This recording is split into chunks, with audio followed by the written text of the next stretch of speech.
Bom, boa noite a todos. Hoje nós vamos dar continuidade ao nosso estudo do livro Entre a Terra e o Céu, do autor André Luiz, pela psicografia de Chico Xavier, seguindo aí nesse aprendizado que mesmo online não deixa de acrescentar tanto ao nosso crescimento e ao nosso aprendizado. Na semana passada, a Marjorie falou um pouquinho com vocês e contou um pouco da visita, de André Luiz e Hilário à instituição onde vive Blandina, uma trabalhadora devotada que aprende muito nessa instituição de ensino sobre a maternidade e sobre o cuidado e o processo de desencarne das crianças. E hoje nós vamos dar uma continuidade nesse encontro com um novo desdobramento. A gente termina o capítulo semana passada com Clarencio orientando uma retomada, um direcionamento da conversa para um outro ponto.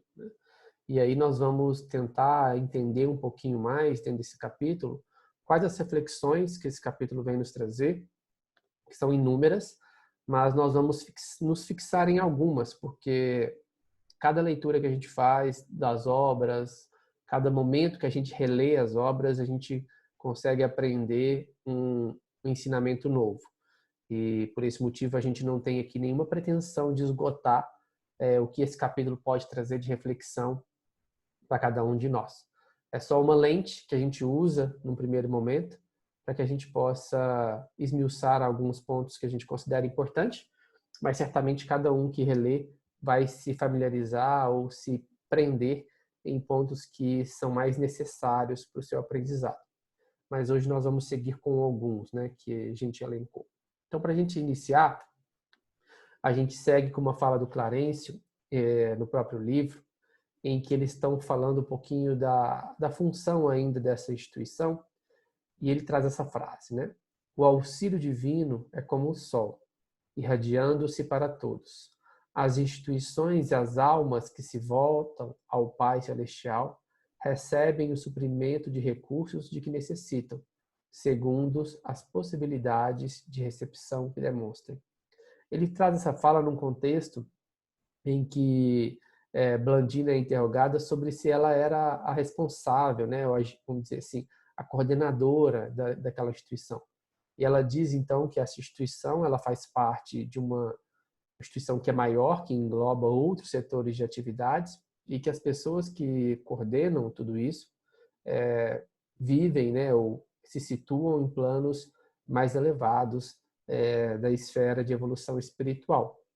Mas que a influência desses, e aí Clarencio traz esse contexto, é como um sol, que a propriedade dos seus pensamentos, dos seus sentimentos, das suas virtudes é capaz, mesmo que à distância, de colaborar na manutenção daquela instituição, de dar as diretrizes, os direcionamentos para que tudo funcione de acordo com os ensinamentos de Jesus e com as suas diretrizes. Então, as instituições e as almas que se mantêm conectadas às leis de Deus e por algum motivo estejam aí alinhadas a ela, elas recebem o suprimento dos recursos de que elas precisam.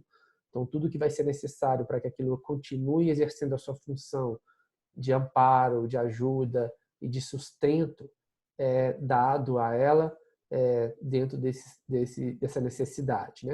E isso é muito importante, ele abrir esse capítulo com essa fala, porque isso vai dizer muito mais para frente sobre o que é discutido no capítulo em si, que é sobre os acontecimentos ou os desdobramentos, ou vamos dizer assim, o funcionamento de instituições religiosas, nesse capítulo específico, não espírita, em que Hilário vai questionar um pouquinho para entender como que funciona todo esse amparo, essa luz espiritual numa instituição, numa igreja católica. E aí a gente partir desse pressuposto que as instituições, as pessoas que se voltam para essa conexão real, íntima e verdadeira com o Pai Celestial, recebem tudo que é necessário do amor, da providência divina, é importante para a gente direcionar todo o nosso raciocínio. Vamos lá. E aí, nessa conversa, Hilário já inicia, né, com uma pergunta para Mariana. Mariana, que é uma senhora que se encontra ali situada no mesmo lar de Blandina e que, assim como Blandina, tenha uma ligação muito forte com o catolicismo, né, em que essa religião teve um importante fator na sua vida religiosa, na sustentação da sua fé, no direcionamento das suas buscas íntimas, e assim ainda mantém-se ligada a ela, mostrando que, mais uma vez corroborando, na verdade, né, que a morte não é somente, né, uma transição da nossa vida física para a nossa vida espiritual, mas as nossas aptidões, as nossas afinidades seguem vivas dentro do nosso coração, e sem que isso tenha uma conotação de juízo de valor, em que eu coloque uma instituição acima da outra, ou um pensamento acima do outro, uma visão filosófica acima da outra. Porque isso diz das nossas afinidades, e o bem é o bem, aonde quer que seja, né? Então, Hilário começa assim: em que base se formará o processo de auxílio nas igrejas? Com o impedimento de nossa comunicação direta, como será possível cooperar em favor dos nossos irmãos católicos romanos?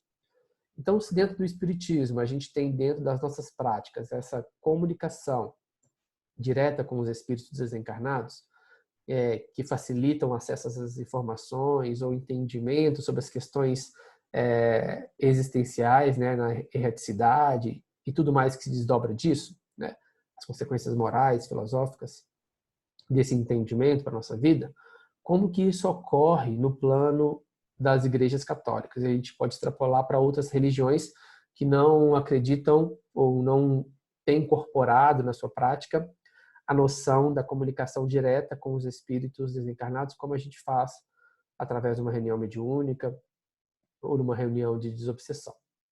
E aí Mariana vai responder para nós dizendo o seguinte: muito simplesmente, esclareceu Mariana Prestimosa, o culto da oração é o meio mais seguro para a nossa influência.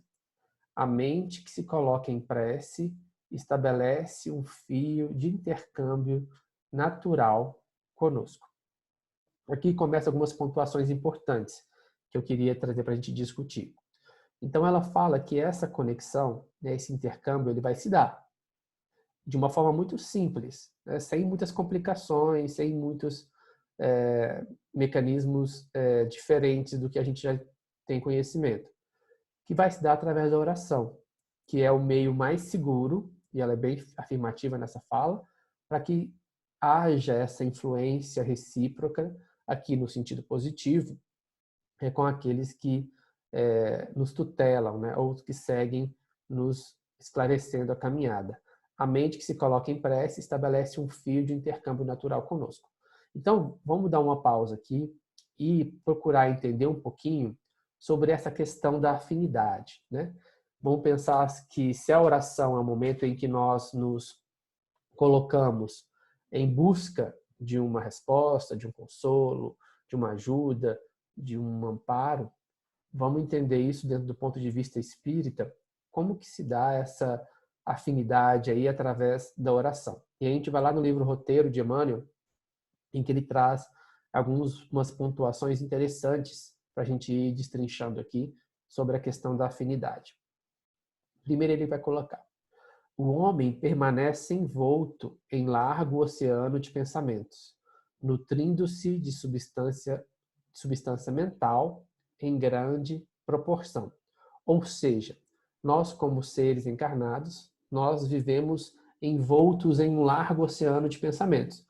E Emmanuel vai até trazer essa imagem em outro momento, em outro texto, em que ele faz uma analogia, por exemplo, com um peixe no oceano, né?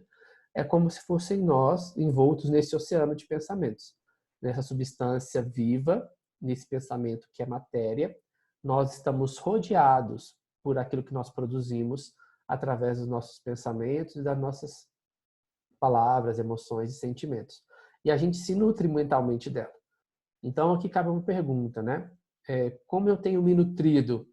Qual a qualidade da minha alimentação espiritual nesse sentido? o que eu tenho produzido através dos meus pensamentos, que vão ser, consequentemente, ao mesmo alimento que vai nutrir essa dinâmica, né? Então, aquilo que eu penso, aquilo que eu plasmo, e ao mesmo momento é aquilo que me nutre, né? Trazendo aí mais uma vez a reflexão das palavras de Jesus, em que ele diz que o que mata o homem, né, o que torna o homem puro, não é aquilo que entra pela boca, mas aquilo que sai. Pensando a boca como aquilo que expressa a palavra, a gente também pode ampliar isso para o entendimento espiritual como aquilo que a gente plasma através do nosso pensamento. Então, do que eu tenho me alimentado através dos meus pensamentos? Entendendo que a gente está envolto nesse grande mar aí. Né? Ele continua. Toda criatura absorve, sem perceber, a influência alheia nos recursos imponderáveis que lhe equilibram a existência. Em forma de impulsos e estímulos, a alma recolhe, nos pensamentos que atrai, as forças de sustentação que lhe garantem as tarefas no lugar em que se coloca. Então, o que é a oração? A oração é justamente esse impulso, né, ou esse estímulo que a gente emite em forma de um pedido e, quando feita de uma forma sincera, com entrega, com devoção, ela se afiniza, né, ou ela vai criar essa afinidade com aqueles que a recolhem e, em contrapartida, vai reverberar em nós, dentro de uma lei natural de afinidade,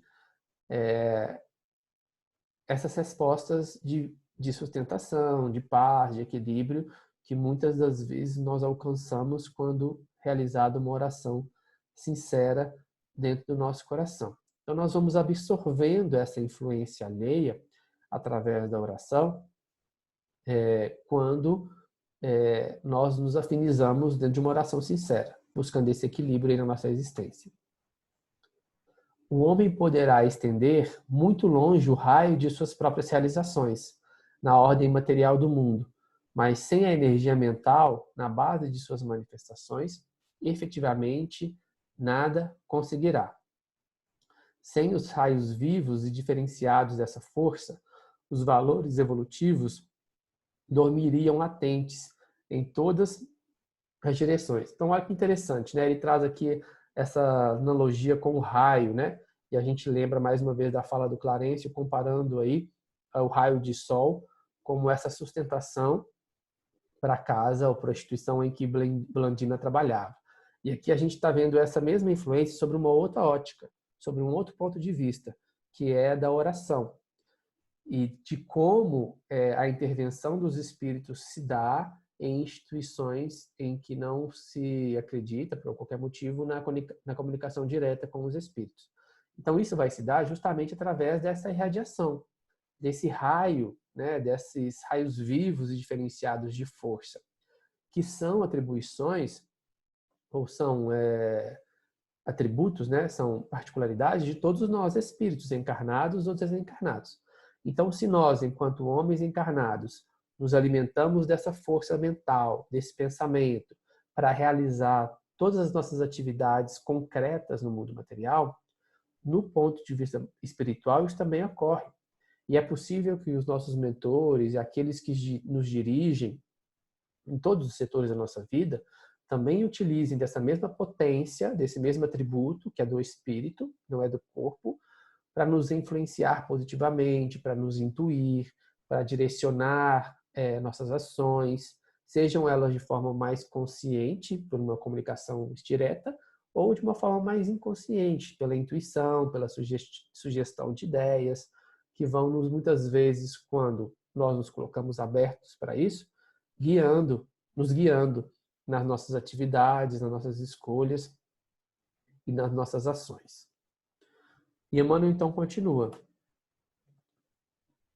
A mente, em qualquer plano, ou seja, material ou espiritual, emite e recebe, dá e recolhe, renovando-se constantemente para o alto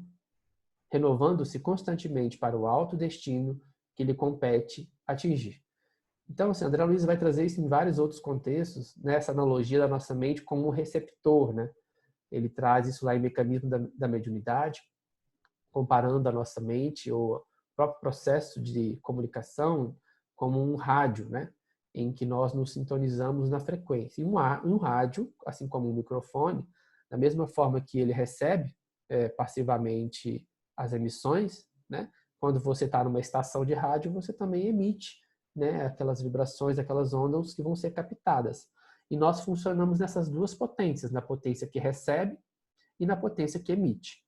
A qualidade daquilo que eu emito, ou a frequência que eu me coloco a partir dessa emissão, vai ditar a qualidade também de que eu recebo. Lembrando lá no começo do texto, em que nós estamos envoltos e nos alimentamos daquilo que nós produzimos pelos nossos pensamentos.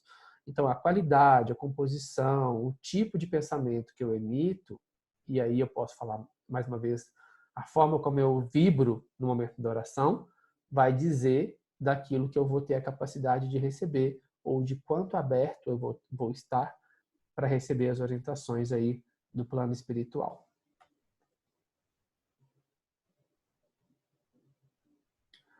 Estamos assimilando correntes mentais de maneira permanente.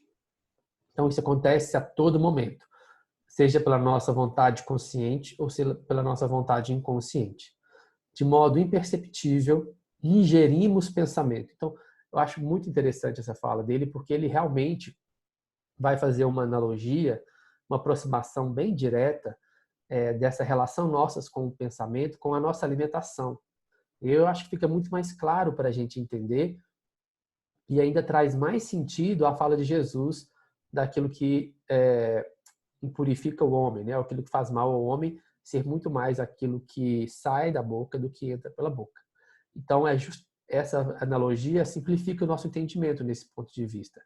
Que aquilo com o qual nós nos alimentamos, através dos nossos pensamentos, aquilo que nós ingerimos, é um verdadeiro alimento espiritual. Mais do que aquilo que eu recebo passivamente, através de uma palestra, através de uma leitura, através de um estudo, que me alimenta de uma certa forma, mas que se isso não se traduz numa mudança de minha interna, numa mudança de pensamento, de vibração, de atitude, esse alimento ele tem uma fonte esgotável, enquanto aquilo que eu produzo através das minhas próprias potências, né, emocionais, espirituais, através do meu próprio pensamento, é um alimento constante a nutrir-me fisicamente e espiritualmente também. Então, ingerimos pensamentos a cada instante, projetando em torno de nossa individualidade as forças que acalentamos em nós mesmos. Por isso, quem não se habilite a conhecimentos mais altos, quem não exercite a vontade para sobrepor-se às circunstâncias de ordem inferior, padecerá invariavelmente a imposição do meio em que se localiza.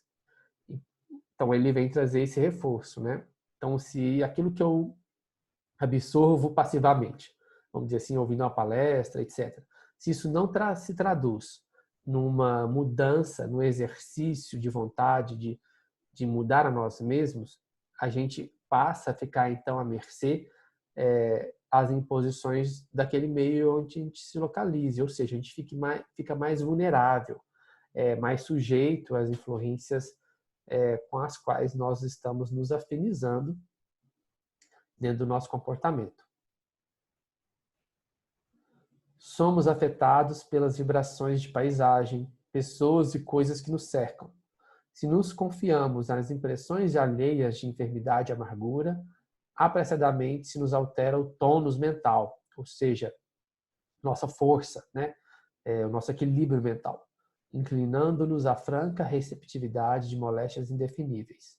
Se nos devotamos ao convívio com pessoas operosas e dinâmicas, encontramos valioso sustentáculo aos nossos propósitos de trabalho e realizações. Então, mais uma vez, como o Espiritismo sempre nos faz, né, e Jesus também nas suas falas, nos convidando a um entendimento do nosso papel primordial em tudo aquilo que a gente quer conquistar.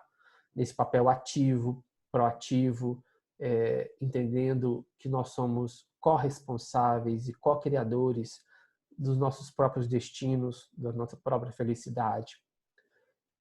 E que nós temos esse papel decisivo nesse papel, nessa proposta de melhorar e de crescer. E trazendo essa reflexão para dentro do contexto da pergunta do Hilário, que Mariana coloca, então, dessa influência através do pensamento, a gente passa a entender, então, que tudo à minha volta, se eu estou ali passiva a tudo isso, ou entregue a tudo isso, inconsciente a tudo que acontece à minha volta e dentro de mim, eu fico sujeito a tudo aquilo que acontece. Então, dentro de uma instituição em que, se não se tem clara essa comunicabilidade com os espíritos, e talvez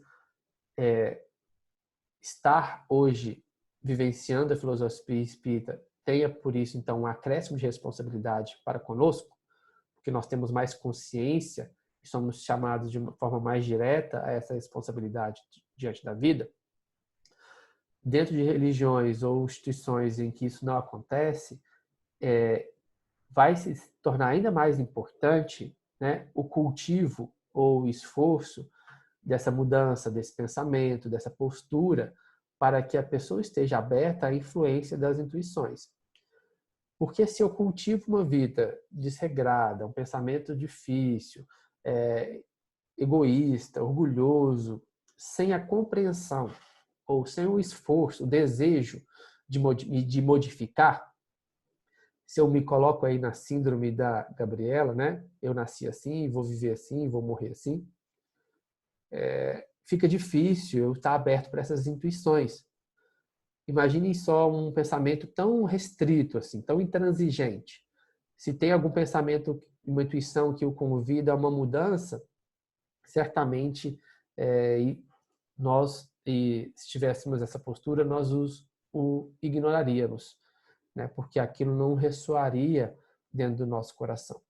Então é preciso que haja a construção de um ambiente, de um momento ou de um encontro para que nós possamos nos assumir falhos, nos colocar vulneráveis diante das nossas questões pessoais, para que a gente possa, então, receber, através da intuição, essa influência. E dessa forma, ter aí, né, a presença desses amigos espirituais nas nossas vidas, né? Quando, por algum motivo, a gente não compartilha dessa comunicação mais direta. Mas sempre é importante ressaltar que essa presença se permanece, né? Essa presença se mantém ali constantemente. Porque sempre há pessoas que estão ali de coração aberto, de coração sincero, de mente voltada realmente por interesses do Cristo, né? E que não é por ser de uma religião a outra que isso vai dizer da grandeza espiritual desse indivíduo, né? Porque se fosse assim a gente estava perdido, né? Porque se fosse uma religião a única, responsável por englobar todas, tivesse uma relação direta com o grau de perfeição ou com o aprimoramento de cada um de nós, a gente, se fosse pensar nas nossas outras vidas, outras encarnações, a gente estaria saindo no prejuízo, vamos dizer assim, né? E a história vai nos mostrar que existem diferentes espíritos, né, diferentes contextos religiosos que vêm com uma envergadura moral, uma proposta de trabalho santificante, conectados ao ensinamento de Jesus, mostrando que a ação do Pai, ela existe e está disponível com pequenas diferenças em todos os corações que de alguma forma buscam se aproximar dele, né? Então, o fato de não haver em determinadas instituições a comunicação direta com os espíritos não faz dessa proposta de vida, dessa proposta filosófica ou dessa forma de enxergar, vamos dizer assim, pior do que outra, né? Porque o que vai dizer da grandeza daquela proposta são as pessoas que ali compartilham. E nós podemos ter instituições que acreditam na comunicação com os espíritos, né? Com os desencarnados, pessoas que estão se alimentando do fanatismo, de uma proposta intransigente, orgulhosa, egoísta, sem vivenciar os verdadeiros ensinamentos de Jesus. E dessa forma, se assim o faz, se distancia por completo, né, da presença espiritual amiga e bondosa a guiar aqueles que ali frequentam. Então, a questão não está ligada ao que se faz, né? Mas o como se faz e com qual objetivo, principalmente, se faz tudo isso, né? Se isso está alinhado com os ensinamentos de Jesus, certamente a espiritualidade tem as formas e os meios de ajudar qualquer trabalho voltado pelo bem, exclusivamente pelo bem, né? Sem interesses egoístas e vaidosos aí sobrepondo as atitudes materiais.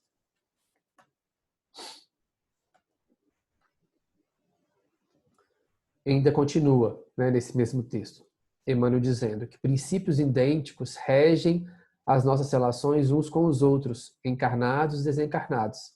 Conversações alimentam conversações. Pensamentos ampliam pensamentos. Demoramo-nos com quem se afina conosco.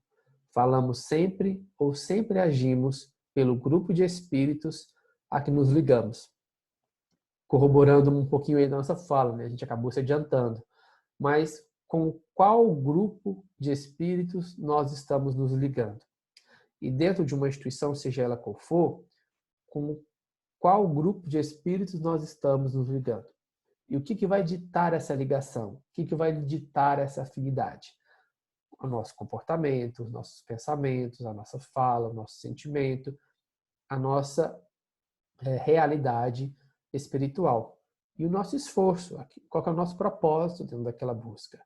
Isso vai ditar da nossa ligação. E esse propósito ele pode estar alinhado com o Cristo ou com as propostas do Cristo, mesmo que em religiões que não acreditem na figura de Jesus, né, encarnada de Jesus, mas que tenham um alinhamento com as suas propostas, esses também estão conectados e certamente recebem um amparo do Cristo e de Deus através dos seus servidores, daqueles que são responsáveis por nos guiar aqui na nossa vida terrena. Nossa inspiração, então, se a gente pensar em inspiração como essa afinidade, né, como essa sintonia através da intuição,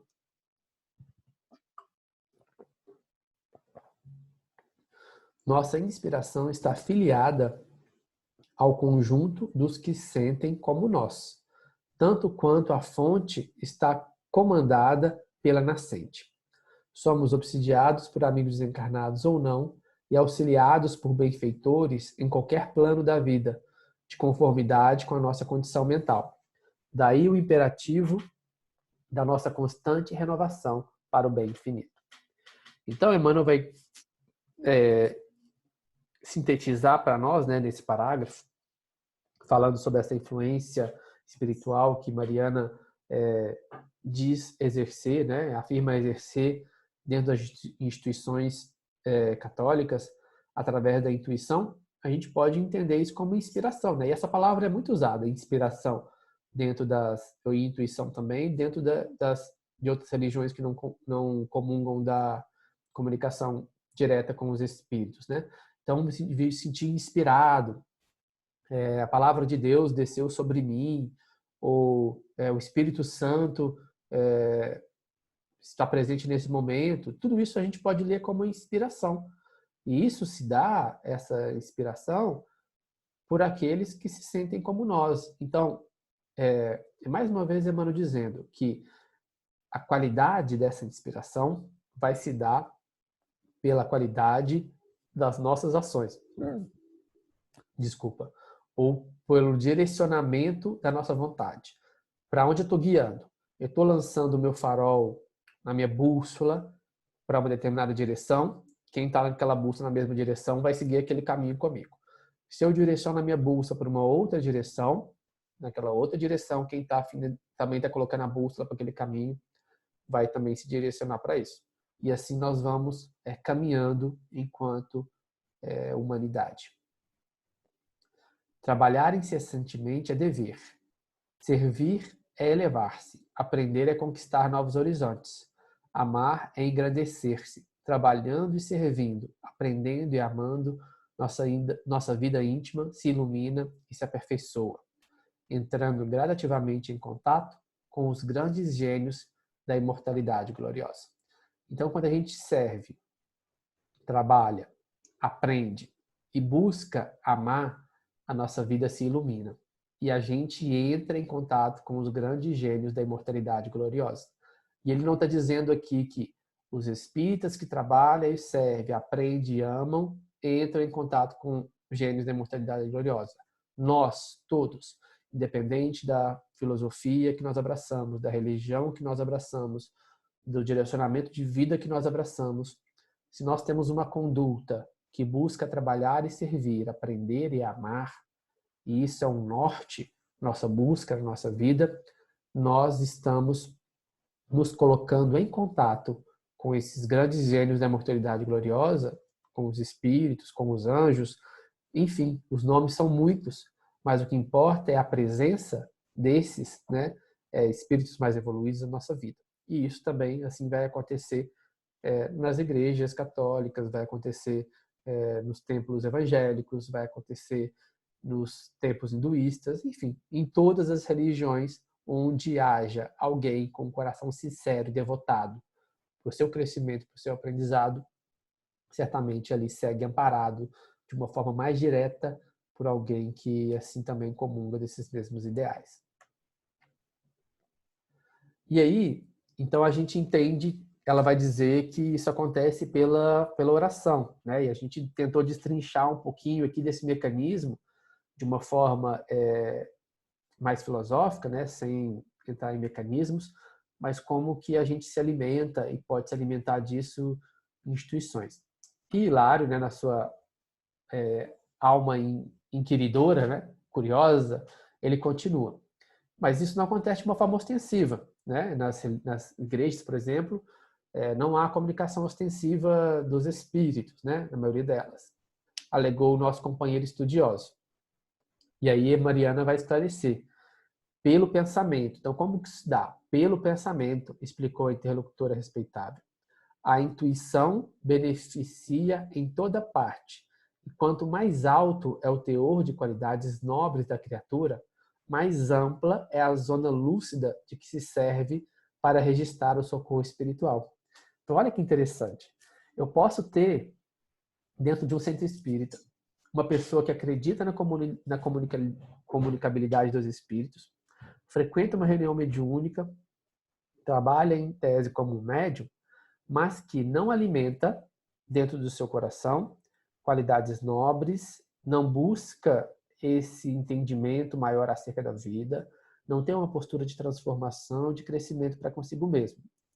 E eu ter um outro ambiente religioso, uma igreja católica, por exemplo, uma pessoa que não tem a crença, né, não acredita, não foi instruída, enfim, não importa o motivo, na comunicabilidade dos espíritos, mas que tem uma postura reta, virtuosa, que procura se melhorar, crescer, que se dedica profundamente, né, à mudanças e à reforma íntima.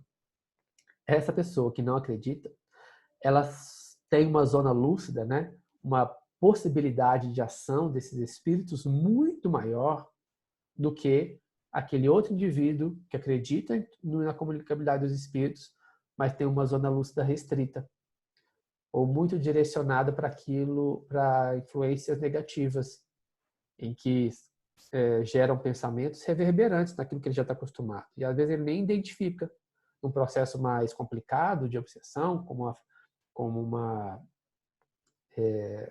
me fugiu o nome agora,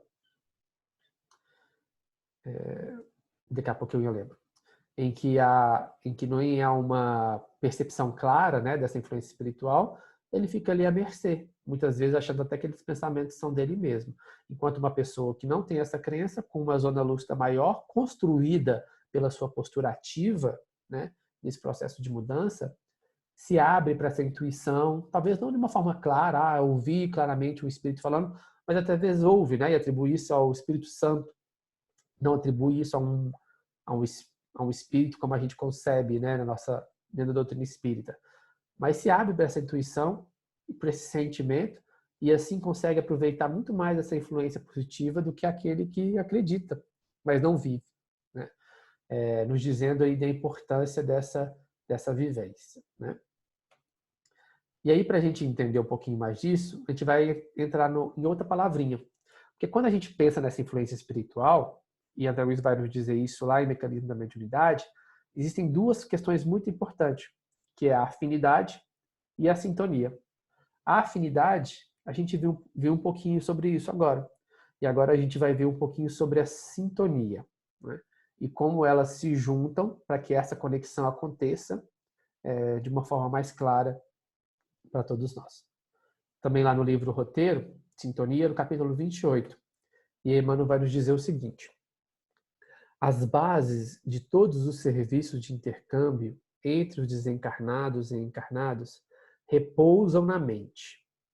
Não obstante as possibilidades de fenômenos naturais, no campo da matéria densa, levados a efeitos por entidades menos evoluídas ou extremamente consagradas à caridade sacrificial. De qualquer modo, porém, é no mundo mental que se processa a gênese de todos os trabalhos de comunhão de espírito a espírito.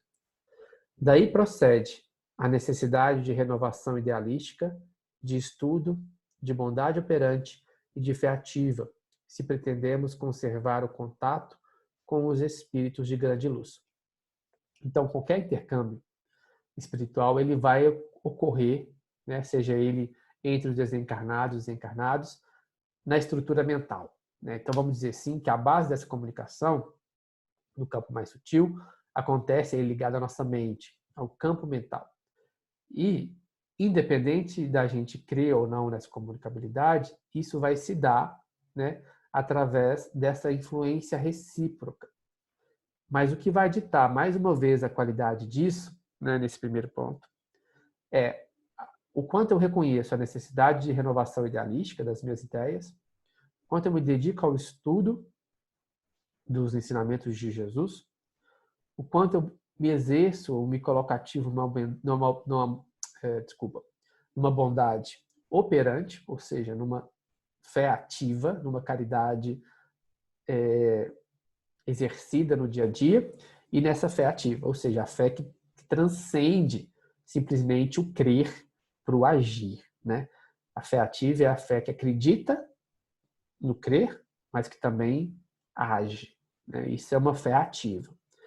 Quem assim procede, conserva o contato com os espíritos de grande luz.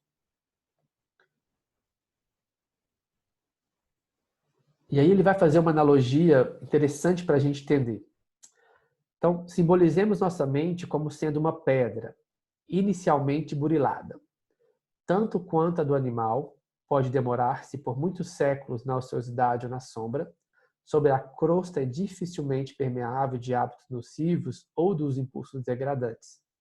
Mas se a expomos ao sol da experiência, aceitando os atritos, aflições, os dilaceramentos e as dificuldades do caminho por golpes abençoados do buril da vida, esforçando-nos por aperfeiçoar o conhecimento e melhorar o coração, tanto quanto a pedra burilada reflete a luz, certamente nos habilitamos a receber a influência dos grandes gênios da sabedoria e do amor, gloriosos expoentes da imortalidade vitoriosa, convertendo-nos em valiosos instrumentos de obra assistencial do céu em favor do reerguimento de nossos irmãos menos favorecidos e para a elevação de nós mesmos às regiões mais altas. Então ele faz uma analogia, para a gente entender, como se nós fôssemos uma pedra, inicialmente burilada ali, mas ainda aquém do todo o seu potencial de riqueza, né? Ou de preciosidade. Se nós nos colocamos ali estagnados, parados, sem nos colocar à prova ou a viver, né, a vida de uma forma geral, nós nos mantemos assim, muitas das vezes na ociosidade ou na sombra de uma vida passiva, acomodada, entregue aí à mercê de uma acomodação, né? De uma postura passiva diante da existência. Mas se nós nos lançamos à existência e, consequentemente, nós quando nos colocamos assim com o objetivo de melhorar, crescer, aprender e progredir, nós vamos sim nos esbarrar em dificuldades, em aflições, em atritos, né? Que vão servir para nós, na verdade, como estímulos. Essas próprias dificuldades, elas são um instrumento, muitas das vezes, que vai burilando essa pedra, que vai burilando essa nossa essência, de forma que a cada aprendizado ou a cada processo em que nós conseguimos reter algo de bom das dificuldades, é como se nós fôssemos quebrando essas partes mais rígidas e, e opacas de fora, para que possa então vibrar e deixar à luz o diamante, né, a riqueza, a preciosidade que existe por baixo daquela casca. De forma que quanto mais brilhante assim o coloca, né, esse cristal, mais ele reluz a, a grandiosidade, né, ou a essência luminosa de Jesus e de Deus. E aí, mais uma vez, fazendo um link com a leitura, se nós formos retomar a nossa história, né, nós vamos ver a história de grandes espíritos dentro do catolicismo, como Francisco de Assis, entre outros, que viveram vidas de grandes dificuldades, né? Sejam elas morais e físicas, né? Em que tiveram colocados no seu caminhos grandes atritos, mas souberam, de alguma forma, usar desses atritos para o seu aprendizado, para o seu crescimento. E isso fez com que eles expressassem de uma forma mais clara toda a sua potência, todo o seu brilho, toda a sua essência divina. E tivessem, assim, então, mais receptíveis também à influência dos grandes espíritos, à influência de Jesus nas suas vidas, direcionando as suas ações e os seus pensamentos, né? E muitas das vezes servindo ali, né, de amparo e de acolhimento também para suas dificuldades e para os seus momentos de provação.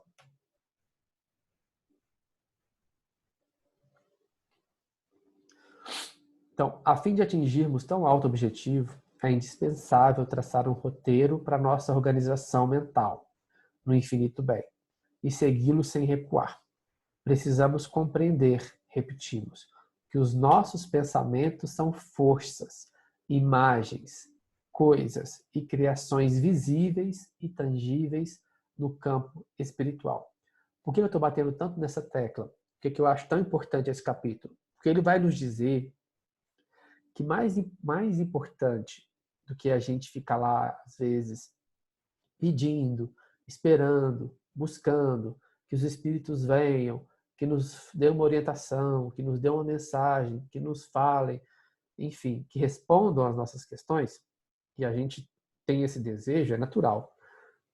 Mas a gente tem que ter a clareza de que se nós não nos colocarmos ativos nesse processo, buscando aí compreender, né, que os nossos pensamentos, aquilo que a gente produz através da nossa fala, do nosso agir, do nosso sentir, são forças, imagem e coisas e criações visíveis e tangíveis no campo espiritual, a gente vai correr o risco de passar uma encarnação inteira, dependendo ou buscando algo de fora, sem construir nada interno.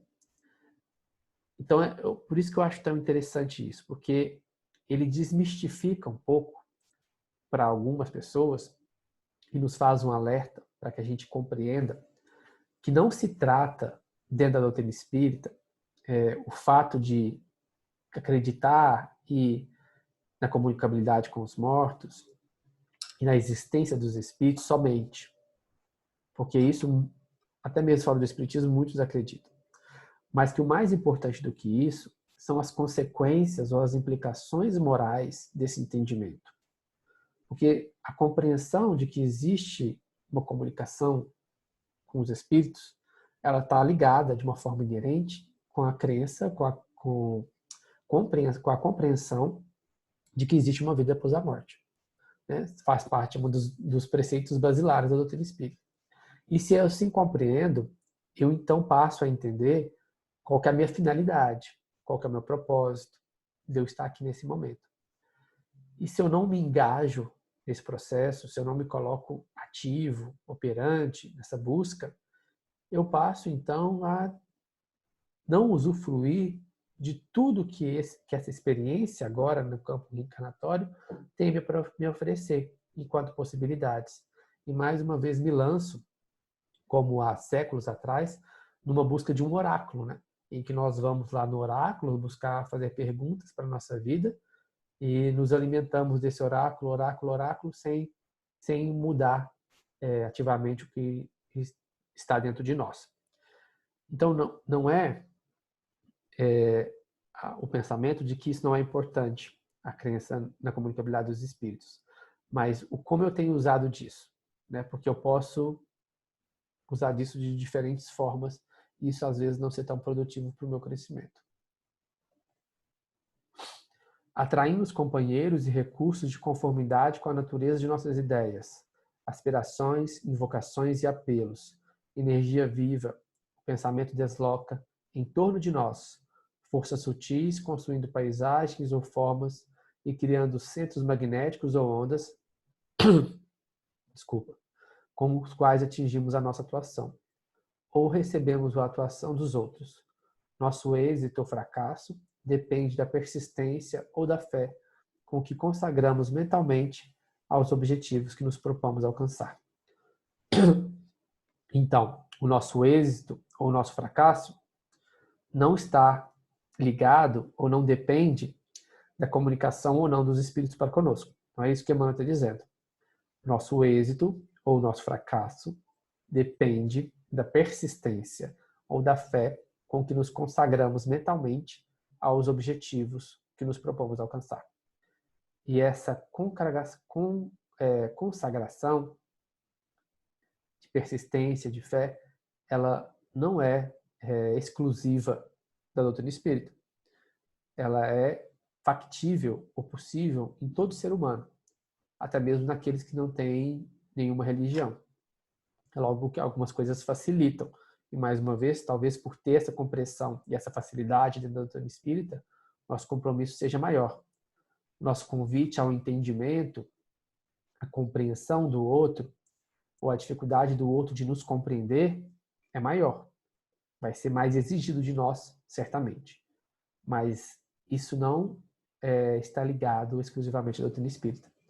Então, qualquer um que se coloque firmemente, né, que se propõe a alcançar, né, essa melhoria, essa transformação, ele de alguma forma se afiniza e se coloca em sintonia com esses propósitos superiores.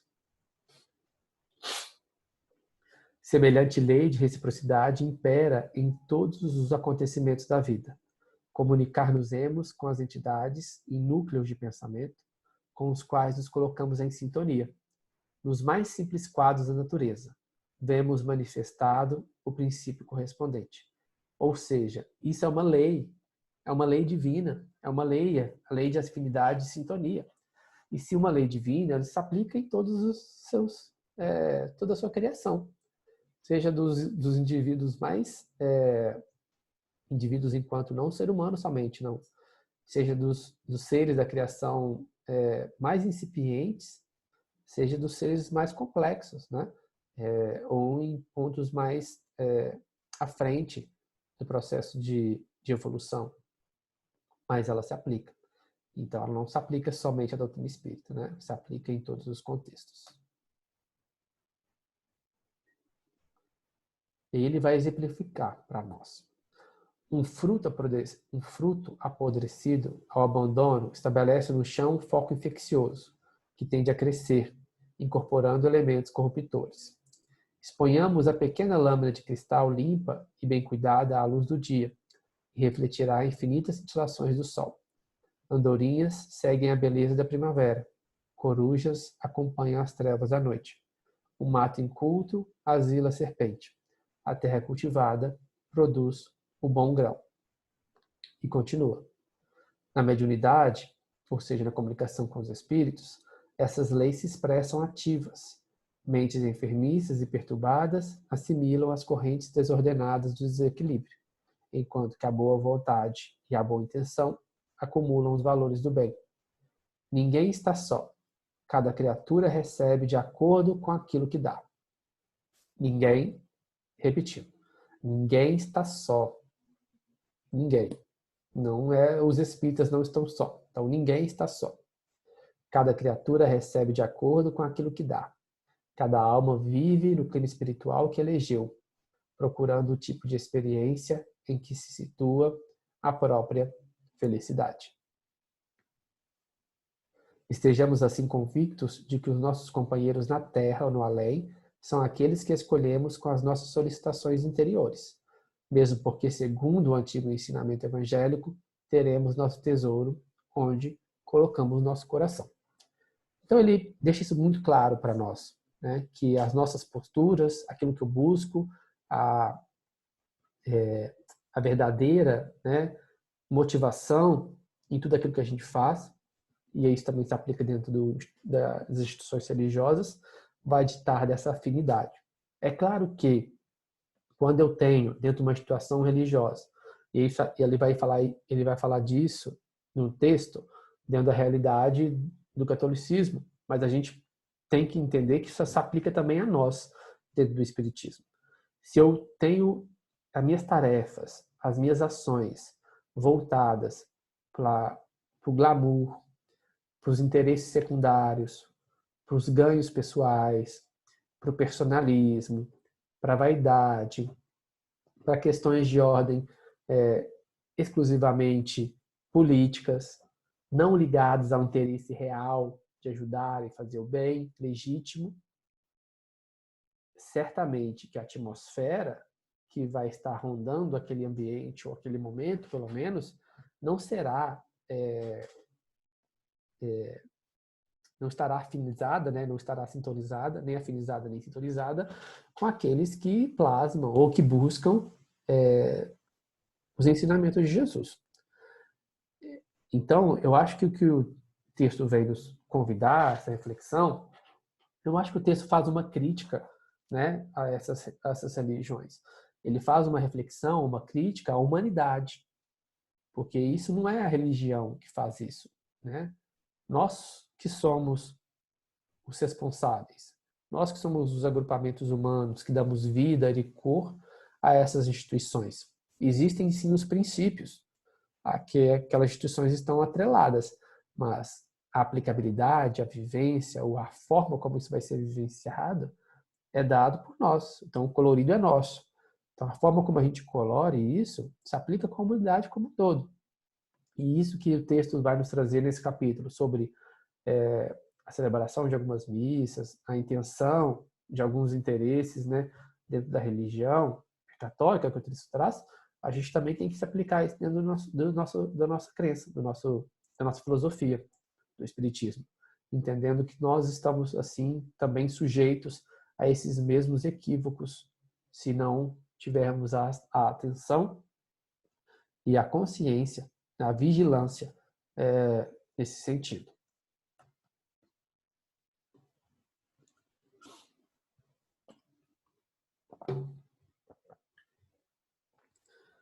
Então, continuando, ele continua perguntando, né? Durante a missa, por exemplo, prosseguiu o Hilário Observador, é viável o seu trabalho de cooperação? E aí? Será que durante a missa os espíritos conseguem intervir e auxiliar, né? Intuir aqueles que ali estão, né? Não só o padre, mas todos que ali estão dentro da igreja. E Mariana vai dizer, Mariana fixou uma expressão facial de bom humor e aduziu. Somos grandes falanges de aprendizes da fraternidade em ação. Por mais desagradáveis se nos mostrem os quadros de lutas, a nossa obrigação é servir. Ou seja, ela fala que aqueles que estão conectados e entendem o seu papel de aprendizes na fraternidade, ou seja, no exercício dos ensinamentos de Jesus, não importa, né, o local onde ele está, não importa em que contexto ele atue, a obrigação, olha, uma obrigação é servir. Deixando claro para a gente que sim, que existe esse trabalho de cooperação, que é possível exercer. Desculpa. E como a gente viu anteriormente, se existe ali naquele ambiente uma sintonia, uma afinidade para a ação desses espíritos, isso acontece de uma forma mais fácil, né? Usando desses recursos para que seja então exercida o amparo, a misericórdia e a proteção para aqueles que necessitam, para aqueles que merecem, né? Então sim, isso vai acontecer também dentro de um ambiente da missa, né? Mas o que vai ditar vamos dizer assim, a grandeza dessa intervenção, as possibilidades dessa intervenção, não é a missa em si, né? Ou não é a reunião espírita em si, não é o evangelho em si, né? Mas a forma como isso está sendo feito, com que objetivo isso está sendo feito e como as pessoas que ali estão se portam diante daquela busca, né? Eu estou ali só com interesse secundário, procurando alguém, uma companhia. Eu estou ali porque eu vou ter uma imagem mais agradável, vou ficar bem na fita, né? Ou realmente estou ali imbuído de um processo de mudança e de transformação moral, né? E isso se aplica em todos os contextos, né? Não só na missa. E ele continua perguntando, né? E aí ele vai levantar uma outra questão que eu também achei interessante a gente trazer aqui, né? Possuímos nas igrejas a questão de patrocínio. Então, ele está falando sobre essa influência, né, durante as missas e os cultos católicos. Imaginamos que determinado templo foi erguido em memória de Gerardo Magela, ou seja, um expoente da Igreja Católica, né? Isso expressa uma obrigação para o grande místico europeu, ou seja, quando esse espírito desencarna e eu atribuo ele ao nome de uma igreja, esse espírito tem uma obrigação, ou seja, ele se vincula àquela igreja para exercer ali suas atividades? Pergunta interessante, né? Achei bem interessante. E aí Mariana vai dizer: certamente não se trata de uma obrigação escravizante, ou seja, é porque alguém colocou meu nome que eu vou estar ali escravizada a essa obrigação, mas de um serviço que lhe honra o nome e que merecerá dele certo reconhecimento mesclado de responsabilidade. Então isso vai de uma escolha desse espírito, né? Quanto ele se sente chamado a servir naquele trabalho, não por uma questão de vaidade, né? É interessante isso, mas responsabilidade. Devemos reconhecer, contudo, que o trabalho do bem, qualquer que ele seja, permanece ligado a Jesus. No entanto, se algum servo do Senhor está ligado à obra por fazer, tanto quanto lhe seja possível desdobrar-se-á para enriquecê-la de bênçãos. Ou seja, a obra maior é de Jesus, mas ele utiliza, né, de todos nós, seja em planos menores ou maiores, dentro do compromisso de cada um, para concretizar aquilo que precisa ser feito. Se algum coração, algum servo do Senhor, né, se sente ligado ou se sente convidado a essa obra por questões de afinidade e sintonia, ele pode se encarregar-se de realizar ou de ser o mentor, o protetor, o instrutor de tudo aquilo ali que se realiza no plano material, né? Então vai dessa sintonia, dessa afinidade também, né? E não simplesmente de vou dar o nome que eu quero. Então esse espírito vai estar aqui fazendo essa proteção. Não é uma escolha nossa, né? É uma questão de afinidade e de sintonia, de o quanto aquele espírito se sente chamado a trabalhar naquele campo, né? E o espírito, né, seja ele ligado a que filosofia religiosa for, ele pode atuar em mais de um local, né? Mais uma vez trazendo aí a referência do começo do nosso estudo, em que somos como um sol, né? E que o pensamento é como um sol. E assim como o sol irradia em vários planetas, em vários lugares ao mesmo tempo, a depender da grandeza espiritual desse espírito, ele é capaz de irradiar o seu pensamento, as suas vibrações, o seu amor em diversas localidades diferentes.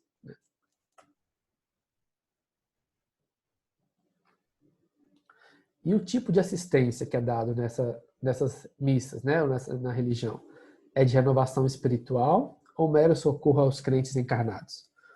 Como que se dá? O que exerce? É interessante essas perguntas, né, que parece que Hilário identifica assim, com as nossas questões, uma concepção às vezes equivocada nossa, né, de que existissem grandes diferenças, né, simplesmente pelo fato das pessoas não acreditarem nessa comunicação direta, como isso fosse um ponto, né, assim, sine qua non para uma ação dos espíritos sobre nós. E eu acho que esse capítulo ele vem justamente com essa intenção de desmistificar esse tipo de pensamento. Comentou Mariana Sincera, o trabalho é complexo e se divide em múltiplos setores. Não está limitado à experiência da esfera, não está limitado à esfera da experiência física. Inumeráveis são as almas que, desligadas do corpo, recorrem aos altares, implorando esclarecimento. Outras, depois da morte, confiam-se a desequilibradas emoções, invocando a proteção dos espíritos santificados. É preciso corrigir aqui e ajudar além. Agora, devemos injetar um pensamento reconstrutivo nessa ou naquela mente extraviada. Depois, é imprescindível harmonizar circunstâncias em favor desse ou daquele necessitado. E ela continua discorrendo sobre as tarefas que são realizadas. Se a gente tirasse essa pergunta, né, do Hilário, né, se a gente não tivesse esse contexto e trouxesse simplesmente esse parágrafo da Mariana, a gente ia pensar o quê? Que se trata de um trabalho realizado dentro de uma casa espírita. Né? Toda obra espírita que a gente for ler, que narra essa assistência espiritual dentro do centro espírita, e a obra de André Luiz é riquíssima nisso, vai descrever esse mesmo tipo de trabalho, né? De socorro aos sofredores e desencarnados, de auxílio, a depender daquilo que é necessário para cada um. Uns vão precisar de um esclarecimento, outros vão precisar de um reconforto, outros vão precisar de um cuidado, de um adormecimento. Enfim, são várias as possibilidades a depender de uma necessidade de cada um, né? E isso também se realiza dentro dessas instituições, mostrando que o amparo de Deus e de Jesus não se restringe às nossas divisões religiosas, né? Ele é um amparo, uma proteção à humanidade. E basta que alguém alimente uma fagulha de amor ou de vontade de servir, de alinhamento com os propósitos de Jesus, para que aquilo ali seja alimentado e vire chama através dos benfeitores que nos auxiliam. Então vejam bem que o trabalho é tão digno, tão edificante como qualquer um. E se por algum motivo existe ou existiu equívocos, eles são por conta nossa. Ainda humanos, falíveis e cheios de imperfeições. Mas certamente que, do ponto de vista espiritual, aqueles que seguem à nossa frente, já alinhados com essa proposta de mudança, ali trabalham diuturnamente para socorrerem aqueles que estão ali necessitando de ajuda, né? Que são, de alguma forma, os mais necessitados, né? Os aflitos que Jesus vai dizer nas bem-aventuranças, né? Bem-aventurados os aflitos, porque serão consolados. E aí, a gente vai encerrando esse capítulo, trazendo essa reflexão para nós de dois pontos de vista interessantes. Né? Primeiro, desmistificando essa ideia de que o fato de acreditar, simplesmente acreditar, só acreditar na comunicabilidade do espírito, isso não é ganho nenhum, se não tiver atrelado a mudanças reais, a uma implicação moral e filosófica nas nossas posturas de vida, entendendo que essa influência espiritual ela acontece independente da gente crer ou não na sua presença de uma forma mais clara e ostensiva, porque essa influência espiritual positiva ela vai se dar a partir dos recursos que nós temos na alma, que a história é cheia de exemplos de grandes almas que estiveram dentro de um contexto religioso diferente do nosso no momento e que exerceram ou estiveram aberta de forma muito clara a ação espiritual, a influência espiritual, a esse canal de comunicação, mesmo que usando outros nomes, outras referências, e trazendo grandes contribuições e grandes construções para a nossa vida, com exemplos, com palavras, com uma vida repleta de sacrifícios e de lutas. E mostrando que o que vai dizer de tudo isso, ou o que vai ditar a ação nessa zona de abertura, né? Nessa abertura para a influência dos espíritos, é a nossa afinidade e a nossa sintonia. E que essa afinidade e essa sintonia se dá pelas nossas posturas, pelas nossas ações, pelas nossas buscas e pelas nossas atividades. Mostrando aí mais uma vez esse convite à nossa corresponsabilidade e à nossa proposta de trabalhadores ativos, né, nesse processo de mudança, sem nos acomodar de uma forma passiva a simplesmente ouvir, sem nada realizar. E para terminar essa reflexão, eu queria trazer um poeminha, né, que chama A Construção, de Casimiro Cunha, mostrando justamente esse nosso papel ativo aí, através do nosso pensamento, das nossas emoções, das nossas falas e dos nossos sentimentos, né, daquilo que a gente busca. Ele vai dizer assim para a gente, então: o homem sensato e nobre, quando faz a moradia, toma alvitres a prudência, conselho a sabedoria. Primeiramente examina o local, a posição, edifica os alicerces devidos à construção. Não se cansa de escutar as vozes da sensatez, que sugerem vigilância e induzem a solidez. Muito antes da parede, da janela, do portal, reflete fazendo contas e escolhe o material. Raciocina por si mesmo, não perde ponderações e estuda todo o problema das suas aquisições. Não se atira a preço baixo de matéria condenada. A sucata não lhe serve, nem madeira carunchada. Acima de toda ideia, vibra a ideia de seu lar. Seleciona o caráter, cada coisa em seu lugar. Impõe-se nos seus desejos, sereno, prudente, ativo, o senso da qualidade, garante-lhe o objetivo. Esse homem previdente dá lições a cada qual na construção do edifício da vida espiritual. Escolhe teus pensamentos, no dever que te governa. Ideias, palavras e atos. Constrói-te a casa eterna. Então fica a reflexão sobre como nós temos construído o nosso templo. Não esse templo exterior da igreja ou da casa espírita, mas a igreja que a gente tem construído, ou o templo que a gente tem construído dentro do nosso coração.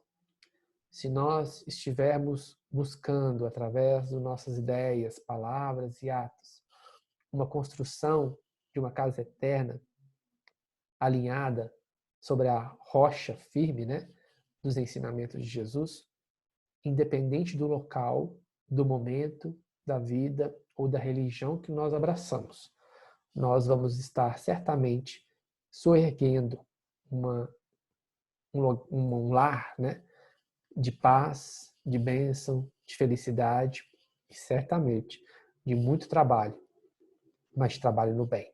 Trabalho que dignifica, trabalho que vivifica e, mais do que tudo, um trabalho que nos torna, nos coloca em paz com a nossa consciência.